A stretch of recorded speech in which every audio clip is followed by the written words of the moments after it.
যাওয়ার পর Douglas TV on করে টিভিতে এই খবর চলতে থাকে। বলা হয় 4 মাসে ইউএফবিতে এটি 4র্থ নম্বর হামলা। ইউএফবির প্রধানমন্ত্রী এই ঘটনা নিয়ে অনেক শোকাহত হন। এই ঘটনার হামলাকারীকে রেজিস্ট্যান্সের রেবেল গ্রুপকে দোষারোপ করা হয়। রেজিস্ট্যান্সের লিডার মাথায়াস কলোনিতে থাকে। তার কথা মতে ইউএফবি এর প্রধানমন্ত্রী তাদের কাজের বিনিময়ে তাদের গোলাম বানিয়ে নিচ্ছে। মাথায়াস দ্য ফল এই লিফটটিকে গোলামীর রাস্তা মনে করত। এটা শুধু একটা ট্রান্সপোর্ট নয়, এটা গোলামীর একটি রাস্তা। এই রাস্তা দিয়ে ইউএফবিতে প্রবেশ করতে হয় সস্তা শ্রমিকের মতো। তারা যা ডিজার্ভ করে তা তারা পায় না, একটা সাধারণ শ্রমিকের মতো। মাথায়াস ইউএফবি এর রাস্তা বন্ধ করে কলোনির মানুষকে গোলামীর হাত থেকে স্বাধীন করতে চায়। কিন্তু কোয়েগান এই সব কথা বিশ্বাস করে না। তার মতে মাথায়াস এবং তার রেজিস্ট্যান্স এর দল আতঙ্কবাদী। এরা স্বাধীন এর জন্য না, পৃথিবীতে তাদের হুকুম চালানোর জন্য তারা আমাদের সাথে যুদ্ধ করতে চাইছে। কোয়েগান কলোনির মানুষকে দোষী করে বলে যে তারা মাথায়াসের মতো আতঙ্কবাদীকে তারা উৎসাহিত করছে।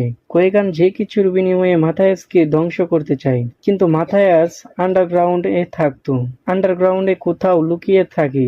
এর ফলে সে পুলিশের কাছে ধরা পড়তো না। কিছু সময় আগে পুলিশ ক্যারল হাউজার নামে একটি মানুষের কথা জানতে পারে যে ইউএফবিতে ইন্টেলিজেন্স এজেন্সি এ কাজ করছে।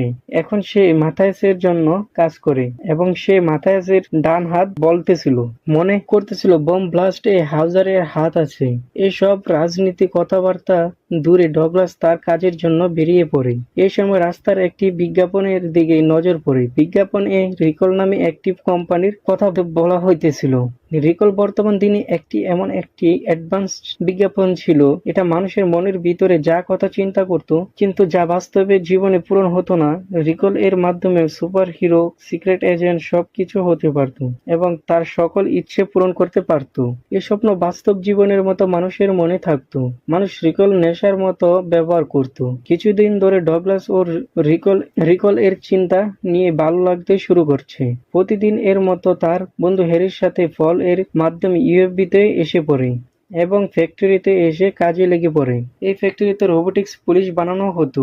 আজকের দিনে রোবোটিক পুলিশ মানুষকে সুরক্ষিত রাখতো। ফ্যাক্টরিতে কাজ করার সময় ডগলাস হ্যারির কাছে জিজ্ঞেস করে রিকল এর ব্যাপারে। কিছু জানো হ্যারি? হ্যারি হেসে বলে, বন্ধু, আমার কথা মানো, তুমি রিকল থেকে দূরে থাকো। এটা শুনে ডগলাস তার দিকে চেয়ে থাকে। তখন হ্যারি বলে, ফ্যাক্টরিতে কাজ করতো ট্যাভিস, এর সম্পর্কে জানো না? সেও গিয়েছিল রিকলে তার ইচ্ছা পূরণ করতে। তার অদ্ভুত ইচ্ছা ছিল, সে মঙ্গল গ্রহে রাজ করতে চাইতো। কিন্তু রিকল টেকনোলজি তার শরীরে এমন একটি কেমিক্যাল